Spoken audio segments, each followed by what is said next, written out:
Let's look at this. It says we should solve this.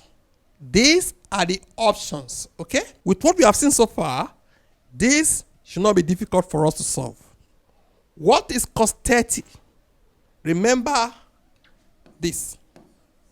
With this, you can do cos 30. That is, here is 60, here is 30. Here is 2, here is 1, here is square root of 3. So, you agree with me from here is adjacent over hypotenuse. This is what? Square root of 3 over 2. Why this is what? Opposite over hypotenuse. That is 1 over 2. You must remember this diagram. Okay?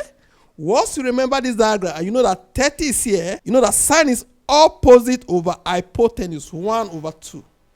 Okay? You also remember that what? This is adjacent over hypotenuse for cosine. This is the diagram that will determine if you are going to pass this or fail it.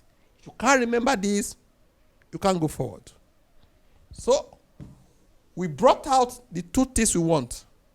Cos 30 and sine 30. So with this now, we can replace all this by say 1. This now will be replaced by this. While this will be replaced by this.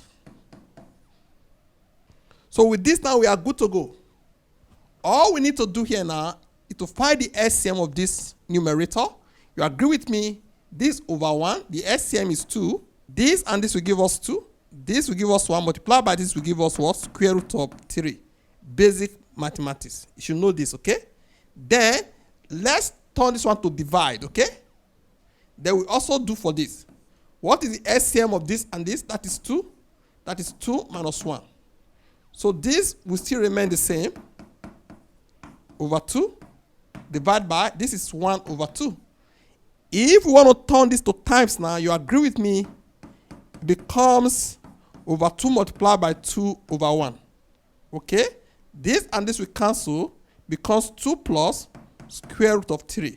Let's go check if there is any 2 plus square root of 3. 2 plus square root of 3, that is this. So B is the answer. Okay?